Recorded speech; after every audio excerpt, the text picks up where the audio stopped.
Oi, gente, tudo bem? Eu me chamo Pamela e hoje eu vou ministrar aula sobre Antiguidade Oriental, de maneira mais específica sobre a Mesopotâmia. De início, eu gostaria de evidenciar alguns pontos que a gente vai trabalhar de maneira mais específica mais à frente.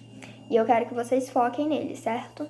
Então, quais são as características dessa Mesopotâmia, dessa Antiguidade Oriental? Desenvolvimento da agricultura, necessidade de fontes hídricas e de grande porte, divisão social do trabalho, produção de excedentes, formação de estados, uso da escrita para organização burocrática. Tudo isso mais à frente eu vou esmiuçar para vocês, certo? Eu queria também deixar distinguido e deixar mais claro na cabecinha de vocês o seguinte: a gente tem a Antiguidade Oriental e a Antiguidade Clássica. Qual que é a diferença? A Antiguidade Clássica, a gente vai trabalhar Roma e Grécia, se vocês já não tiverem estudado, né? Vocês verão. E na Antiguidade Oriental, que é o que estamos falando hoje, agora, é sobre o Oriente Médio e o Norte da África. Quando a gente fala sobre Mesopotâmia, o que significa Mesopotâmia? Para deixar aí mais claro, Mesopotâmia significa entre rios. Quais são os rios aí que vai estar próximo dessa região? Rio Tigre e Eufrates. Ele está situado hoje, né, lá na região do Iraque. E quando a gente fala sobre esses primeiros povos, estamos falando de povos que irão conquistar uns aos outros de maneira sobreposta. Então, vai chegar um povo, depois vai chegar outro que vai conquistar esse povo, e assim por diante. Quem serão esses povos que iremos trabalhar? Sumérios, acádios, amoritas, assírios, cadeus, lá pro final os persas, certo? E qual vai ser a forma de governo? Como que essas regiões vão ser divididas? Em cidades e estados. Pamela, mas o que é cidades e estados? Se vocês ainda não estudaram, eu acredito que já, não sei. Se ainda não estudaram, cidades e estados são cidades autônomas com seus governos independentes. Então, por exemplo, cada cidade vai ter seu reino, vai ter suas leis, seus exércitos, tudo de maneira própria, de cada cidade, certo? São independentes. Então, vamos falar sobre os sumérios, que foram os primeiros povos e eles lançarão as bases culturais dos demais povos que irão surgir posteriormente. Bom, eles serão responsáveis, né, pelo surgimento das primeiras grandes cidades. Quais são essas cidades? Ur, Nupur, Uruk e entre outros. Cada qual vai ter um patesi. Quem que é o patesi, né? São os reis sacerdotes.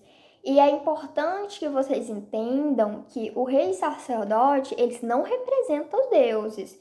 Eles não são os próprios deuses, não. Eles são intermediário dos deuses. É como se eles recebessem, mas não são os próprios deuses, certo? Eles também terão grande destaque no sistema de controle e armazenamento da água. Então é daí que vai surgir barragens, canais de irrigação, diques, enfim, toda essa tecnologia, porque afinal de contas eles mexiam com a agricultura. Então é daí que vai surgir toda essa tecnologia para trabalhar essa questão da agricultura. E também vai ser daí que vai surgir os zigurates.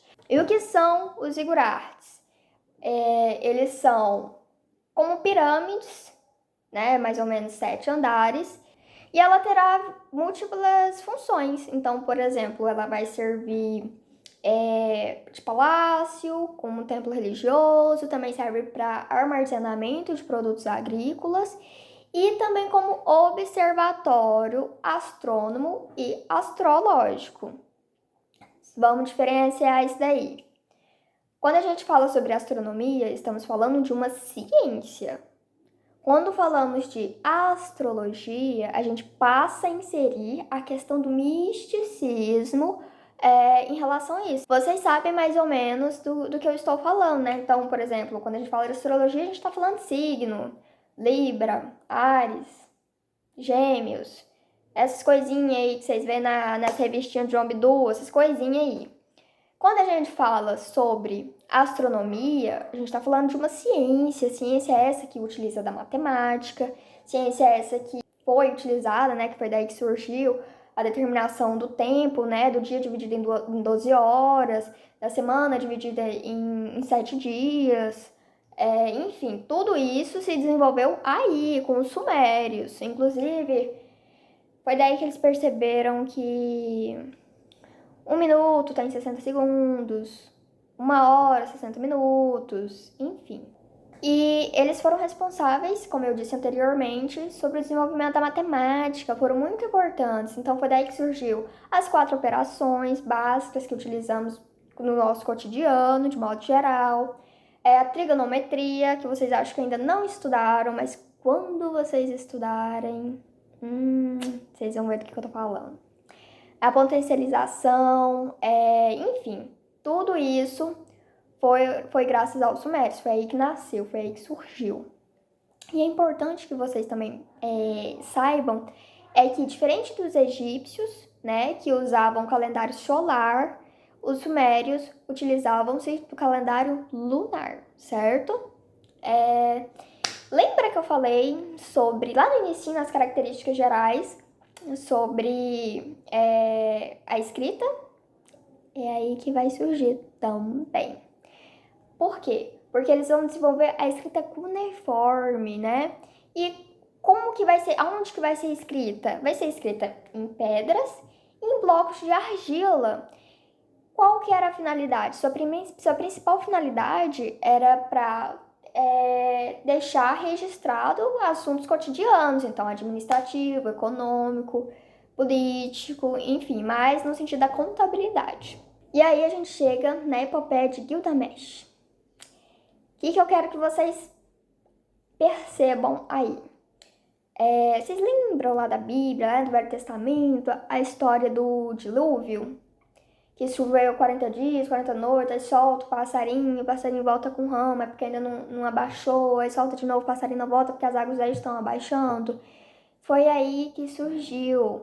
Inclusive, eu quero que vocês entendam, é aí que surgiu essa história do dilúvio, que veio antes dos hebreus, e os hebreus eles vão se apropriar disso como uma influência, e aí vocês vão conhecer como vocês conhecem hoje. Então, assim, veio muito tempo antes dos hebreus essa história do dilúvio e tudo mais. E vocês vão ver que tem mais disso um pouco mais à frente, tá?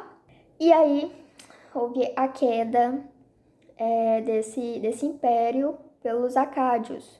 O que aconteceu? Devido à grande rivalidade entre as cidades e estados, né, da Suméria, trouxe o enfraquecimento desses povos, fazendo com que, consequentemente, o Sargão II conquistasse a Suméria, que também não durou muito tempo, e logo em seguida surgiu os Amoritas, e que aí surgiu a primeira Babilônia, que foi lá por volta dos 2000 a.C., lá mais próximo à região norte, né, nas margens do rio Eufrates, e os Amoritas serão a capital do império. Hammurabi foi o rei.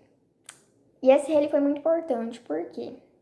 Porque ele foi o primeiro a elaborar o primeiro código de leis da humanidade.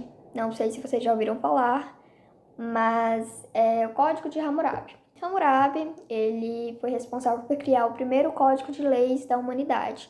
Vocês devem conhecer, né? Muito popularmente difundido, o olho por olho, dente por dente, certo? E, de maneira genérica, diz o seguinte, então, que se alguém ferir uma outra pessoa, essa outra pessoa tem o direito de feri-la igualmente, ele vai ser punido de maneira igualmente. Na prática, não era bem assim. Por quê? Vou explicar. Se um nobre ele fere um outro nobre, esse nobre vai ser punido de maneira igual. Se um nobre fere um homem comum, ele não vai ser punido de maneira igual. Esse nobre ele vai pagar um valor X para esse homem comum. Se um nobre fere um escravo, ele vai pagar ao seu senhor metade desse valor que pagaria ao homem comum. Por quê? Porque ele estaria danificando a propriedade de outra pessoa, certo? Então, o que a gente pode perceber com isso? Quem é que faz as leis? Quem é que se beneficia com essas leis? Olhando para os dias de hoje, vocês acham que alguma coisa mudou? Então, vamos lá. Eu quero que vocês entendam também que quando a gente fala sobre os códigos, a gente não está falando somente sobre essas questões de delitos físicos, né? De um machucar o outro. A gente está falando de uma série de leis tributárias, sociais, familiares, inclusive eles irão dar o direito à mulher ao divórcio. Então, se ela é casada e o marido dela não está cumprindo com a sua função enquanto marido, de gerir a casa, essa mulher ela pode entrar com processo ali para poder se divorciar. Então, será devolvido o dote para ela e ela retornará à casa dos pais. E foi aí também que foi possível definir um calendário baseado nas cheias do rio, além da descoberta da precisão do relógio solar. Então, assim, os sumérios, eles deram uma base muito boa para que, né, posteriormente, os amoritas, né, a primeira Babilônia, pudesse ter melhores condições de desenvolver toda essa técnica. Então, os assírios chegaram e eles conquistaram aquele território. Como e por quê? Eles eram especialistas em estratégias de guerra, de cavalaria, infantaria, e a forma de governar era baseada em crueldade. Por quê? Porque a partir daí, a partir de você colocar medo nesses povos, eles conseguiriam, então, respeito. Mais ou menos assim que eles pensavam. E um ponto importante também foi a criação da primeira biblioteca, né? Assim, a maioria do conteúdo dessa biblioteca era pautado em contabilidade, mas eles foram os primeiros na criação de uma biblioteca. Depois de tanta crueldade, depois de tanto comportamento impiedoso, juntou-se o rei de Medos e o rei de Babilônia, se juntaram a fim de derrubar este império e conseguiram, né? Aí surgiu os caldeus.